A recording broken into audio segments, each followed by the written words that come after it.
Bom dia, queridos! Tudo bem com vocês? Como vocês estão? A paz a todos. Aqui quem vos fala é o Pastor Mesaque e estamos juntos em mais um dia de exposição e meditação da Palavra do Senhor. E hoje meditaremos nos capítulos 21 e 22. Porém, antes eu quero orar com você.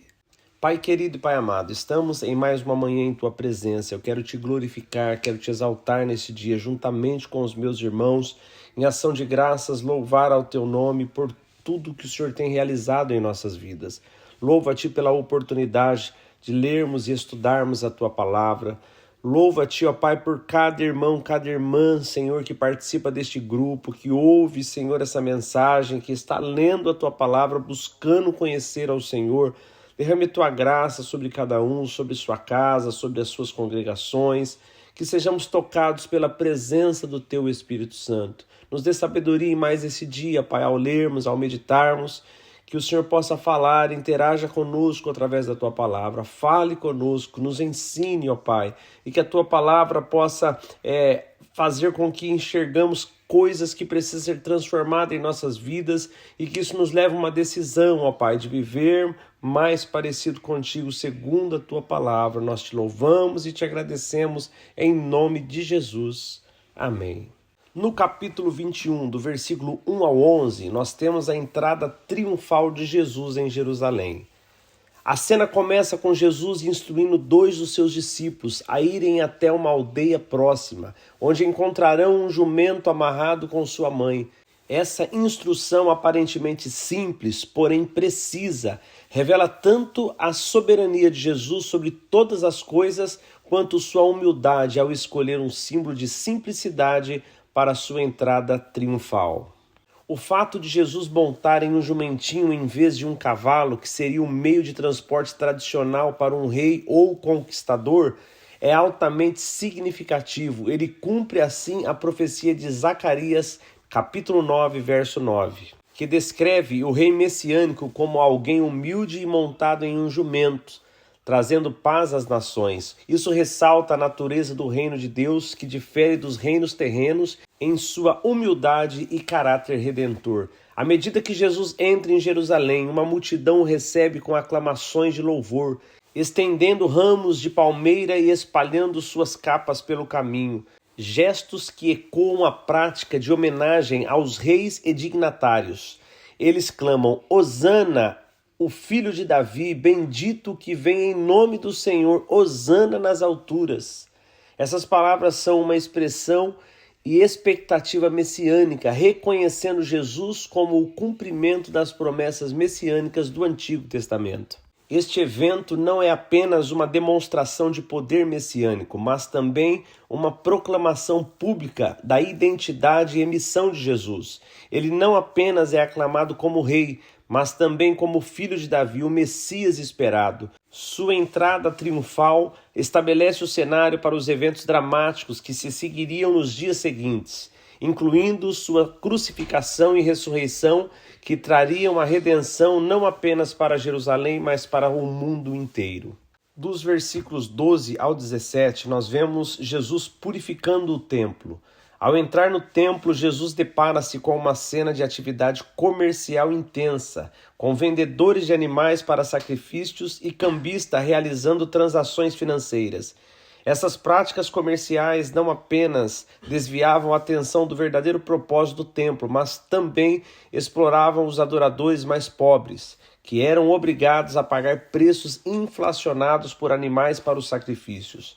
A reação de Jesus é imediata e enérgica. Ele começa a expulsar os vendedores e os cambistas do templo, derrubando mesas e cadeiras em uma demonstração impressionante de zelo pela santidade do lugar. Essa ação não é apenas um ato de purificação física do templo, mas também um símbolo poderoso de purificação espiritual que Jesus veio trazer. Ao fazê-lo, Jesus cita as Escrituras proclamando: está escrito, a minha casa será chamada casa de oração, mas vós a tendes convertido em covil de ladrões. Ele está se referindo às passagens do Antigo Testamento que enfatizam a santidade do templo como lugar de adoração a Deus, que está em Isaías 56:7 e Jeremias 7:11. Sua citação mostra que seu objetivo não é apenas corrigir um abuso temporário, mas restaurar o propósito original e sagrado do templo, como um lugar de encontro com Deus. Após expulsar os comerciantes, Jesus continua a realizar curas miraculosas no templo, curando os cegos e os coxos que vêm a ele em busca de ajuda. Esses milagres são uma demonstração adicional do poder e da autoridade de Jesus, confirmando sua identidade como Filho de Deus. Dos versículos 18 ao 22, fala sobre a maldição da figueira estéril. Após a purificação do templo, Jesus e seus discípulos deixam Jerusalém e dirigem-se a Betânia. No caminho de volta à cidade, na manhã seguinte, Jesus sente fome e vê uma figueira à beira do caminho. No entanto, ao se aproximar dela, não encontra frutos, apenas folhas. Em uma atitude aparentemente surpreendente, Jesus amaldiçoa a figueira, dizendo: "Nunca mais nasça fruto de ti." A reação dos discípulos é de espanto diante da rapidez com que a figueira murchara.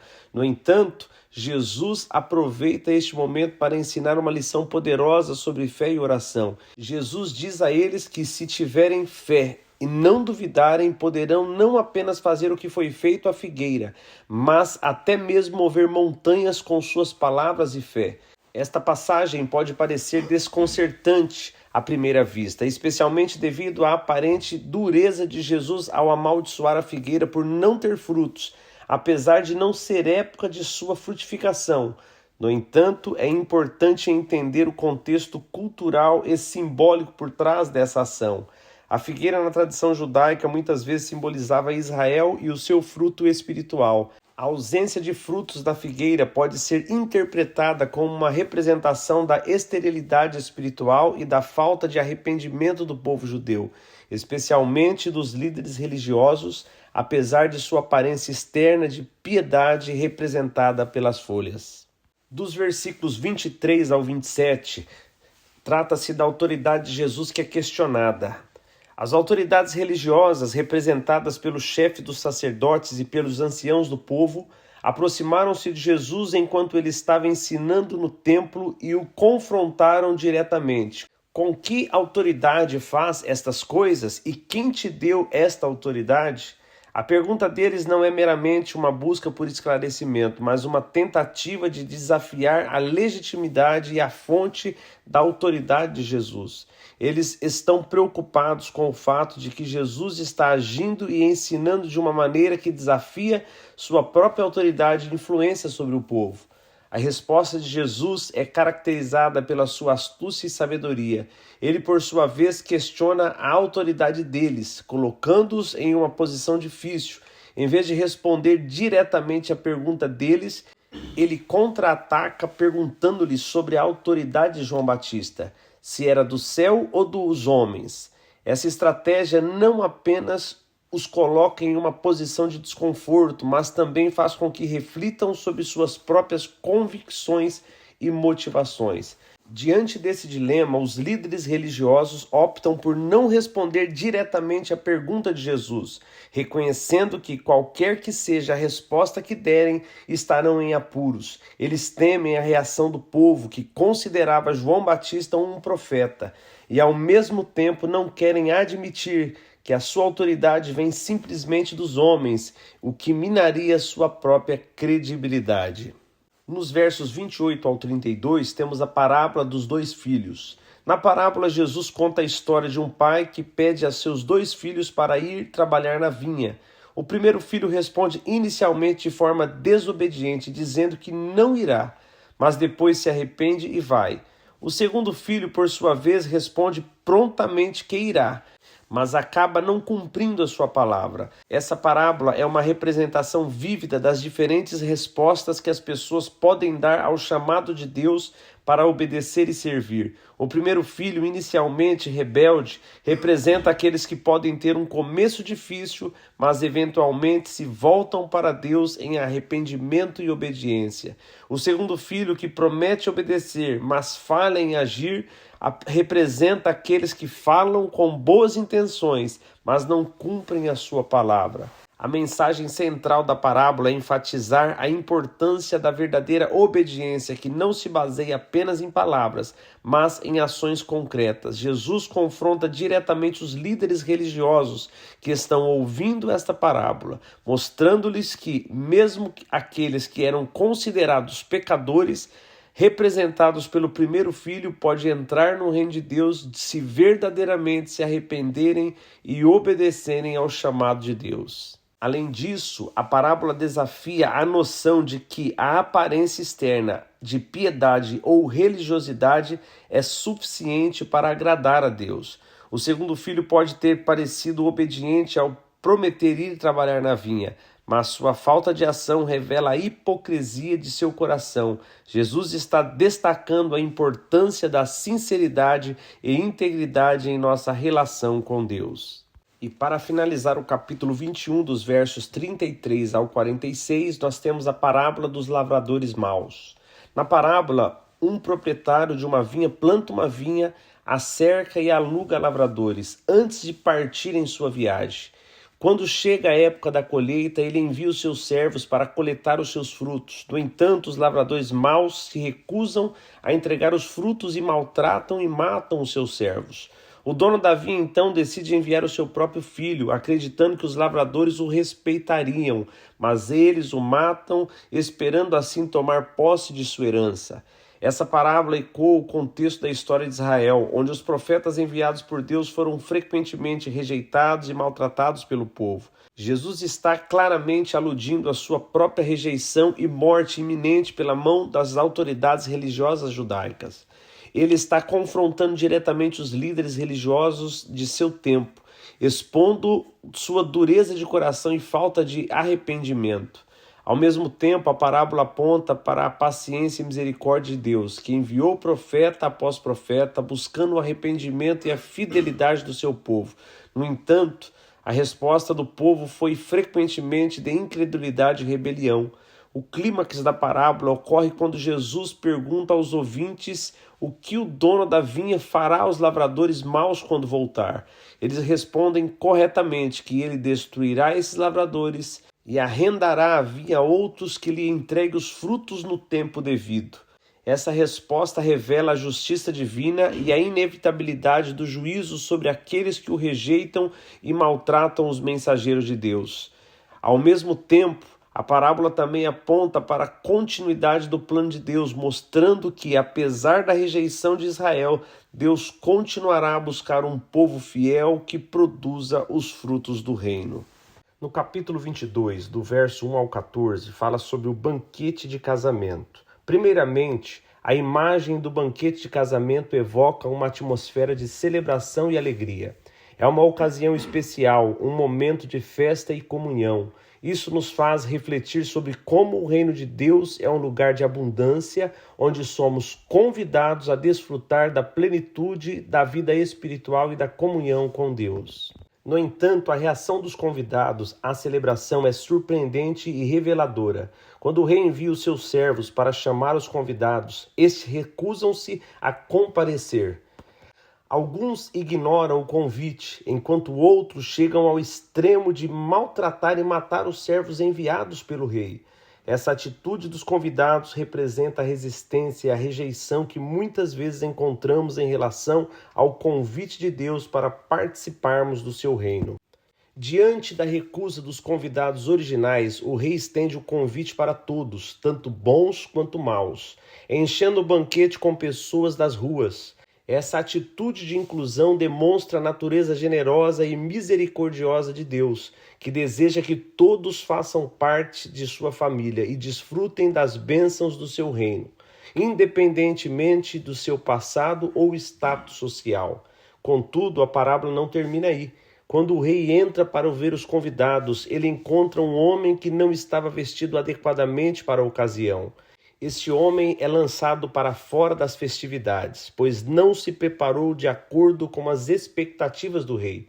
Este aspecto da parábola nos lembra da importância da preparação espiritual e do compromisso pessoal com Deus. Não basta apenas aceitar o convite, é necessário também viver de acordo com os valores e princípios do reino. Dos versículos 15 ao 22, nós temos um texto sobre o pagamento de impostos. Primeiramente, é importante entender o contexto histórico e político da época. A Palestina estava sob domínio romano e os impostos cobrados pelo governo eram frequentemente vistos como uma opressão ao povo judeu. Os fariseus, grupo religioso influente, buscavam uma resposta de Jesus que pudesse comprometê-lo perante o povo ou perante as autoridades romanas. Ao questionar Jesus sobre o pagamento dos impostos, os fariseus e os herodianos estavam tentando criar uma armadilha. Se Jesus dissesse que era lícito pagar imposto a César, poderia perder o apoio popular, pois estaria apoiando o regime opressor. Se dissesse o contrário, poderia ser acusado de rebelião contra Roma. A resposta de Jesus, no entanto, é uma demonstração de sabedoria e discernimento. Ele pede para ver a moeda utilizada para o pagamento dos impostos. E ao ser mostrada a moeda romana, pergunta: de quem é esta imagem e inscrição?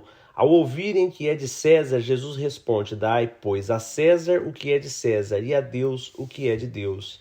Essa resposta sábia de Jesus ensina uma importante lição sobre a relação entre a fé e as responsabilidades cívicas. Ele reconhece a autoridade legítima do governo representada pela imagem e inscrição da moeda e enfatiza a importância de cumprir as obrigações civis. Ao mesmo tempo, Jesus também destaca a necessidade de dar a Deus o que lhe é devido, ressaltando a primazia da nossa devoção e adoração a Ele. Dos versículos 23 ao 33, temos a ressurreição e o casamento no reino dos céus. Os saduceus apresentam a Jesus um caso que desafia a ideia da ressurreição. Eles descrevem uma situação em que uma mulher se casa sucessivamente com 7 irmãos que morrem sem deixar descendência. Na ressurreição, questionam os saduceus de quem essa mulher seria esposa. A resposta de Jesus revela sua profunda compreensão das Escrituras e sua autoridade divina. Ele começa corrigindo a compreensão errônea dos saduceus sobre a ressurreição, explicando que na vida futura, os que forem considerados dignos da ressurreição não se casarão nem serão dados em casamento. Jesus aponta para uma realidade celestial em que as relações humanas, como casamentos, não terão o mesmo significado ou necessidade que tem nesta vida terrena. Além disso, Jesus refuta a lógica dos saduceus com base na revelação de Deus a Moisés na sarça ardente, registrada em Êxodo 3:6. Ele argumenta que Deus não é o Deus dos mortos, mas dos vivos, que todos os que morreram na fé estão vivos para Deus. Essa verdade fundamental sobre a natureza eterna da vida e a comunhão com Deus após a morte refuta a visão materialista e limitada dos saduceus. Esta passagem nos convida a refletir sobre a natureza da vida após a morte, sobre a realidade do reino dos céus. Jesus nos lembra que a ressurreição não é uma simples continuação da vida terrena, mas uma transformação para uma realidade celestial, onde as relações humanas serão transcendentais. Nos versículos 34 ao 40, fala sobre o maior mandamento. O episódio do maior mandamento é um dos momentos mais significativos do ministério de Jesus, pois resume de maneira concisa e poderosa a essência de sua mensagem. Nesse trecho, um dos escribas se aproxima de Jesus com uma pergunta: qual é o maior mandamento da lei? A resposta de Jesus é tão simples quanto profunda: amarás o Senhor, teu Deus, de todo o teu coração, de toda a tua alma e de todo o teu entendimento. Este é o grande e primeiro mandamento. O segundo, semelhante a este, é: amarás o teu próximo como a ti mesmo. Esses 2 mandamentos que Jesus identifica como os maiores não são apenas instruções, mas princípios que moldam toda a nossa existência e relacionamentos. Primeiramente, Jesus enfatiza a importância do amor a Deus. Ele nos chama a amar o Senhor com todo o nosso coração, alma e entendimento. Isto significa que o nosso amor por Deus deve ser completo, total e fervoroso. Não é apenas um sentimento superficial, mas um compromisso profundo e apaixonado com o nosso Criador. Esse amor nos leva a buscar uma intimidade crescente com Deus, a confiar nele em todas as circunstâncias e a colocá-lo no centro das nossas vidas. Além disso, Jesus nos instrui a amar o nosso próximo como a nós mesmos. Essa é uma extensão natural do amor a Deus, pois aqueles que amam a Deus inevitavelmente amarão aqueles que foram criados à sua imagem. O amor ao próximo nos desafia a ter compaixão, bondade e generosidade para com os outros. Ele nos chama a buscar o bem-estar e o benefício dos outros, mesmo que isso exija um sacrifício pessoal. E para finalizar o capítulo 22, dos versos 41 ao 46, onde Jesus questiona os fariseus. Ao aproximar-se do final do seu ministério terreno, Jesus desafia os fariseus com uma pergunta intrigante: o que vocês acham do Cristo? De quem é filho? Essa questão não é apenas um exercício teológico, é uma oportunidade para os fariseus reconhecerem a verdadeira natureza de Jesus como o Messias prometido. Os fariseus respondem corretamente que o Messias seria filho de Davi, pois essa era a expectativa messiânica comum entre os judeus da época. No entanto, Jesus então os confronta com uma aparente contradição nas Escrituras, citando o Salmo 110, 1, onde Davi se refere ao Messias como Senhor. Ele questiona: se Davi o chama de Senhor, como pode ele ser seu filho? Essa pergunta desafia a compreensão convencional dos fariseus sobre a natureza e identidade do Messias. Jesus não apenas afirma sua ligação com Davi como descendente, mas também aponta para sua autoridade divina como o Senhor sobre o próprio Davi. Essa afirmação não apenas demonstra a divindade de Jesus, mas também sugere sua superioridade sobre as expectativas humanas e as limitações das tradições religiosas. Queridos, e assim chegamos ao fim de mais um dia de meditação e exposição da palavra do Senhor. Queridos, e na reflexão de hoje eu quero dirigir a mesma pergunta a vocês. Quem é Jesus? Quem é Jesus para você? Quem é o Deus Trino, Pai, Filho e Espírito Santo? Como você os enxerga? Como você relaciona com eles? Nós vemos que quando Jesus chegou e começou o seu ministério, em todo o tempo que Jesus estava aqui na terra, ele se dirigiu a Deus sempre chamando-o de Pai.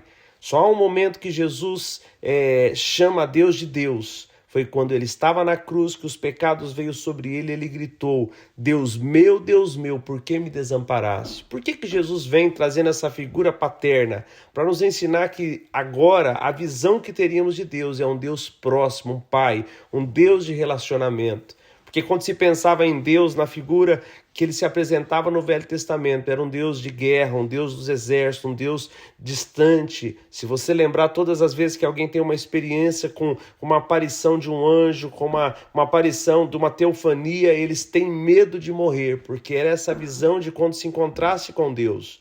Quando nós vemos a figura de Moisés também ali, querendo ver a face de Deus, e qual foi o diálogo que ele não poderia ver senão morreria. Porém, quando Jesus vem, ele traz agora uma figura não de um Deus difícil de se aproximar, mas ele vem numa figura de Pai. Se você não enxerga Deus como Pai, você precisa mudar a sua visão, o seu entendimento sobre Deus, porque ele é Pai para exercer um relacionamento com você, onde você tem a abertura de vê-lo, tratá-lo e relacionar com ele como um filho se relaciona com o Pai. Que você possa afinar a sua visão de quem é Deus, porque ele deseja relacionar comigo e com você. Queridos, que Deus os abençoe. Tenha um dia poderoso e até amanhã, se assim Deus nos permitir. Fiquem com Deus.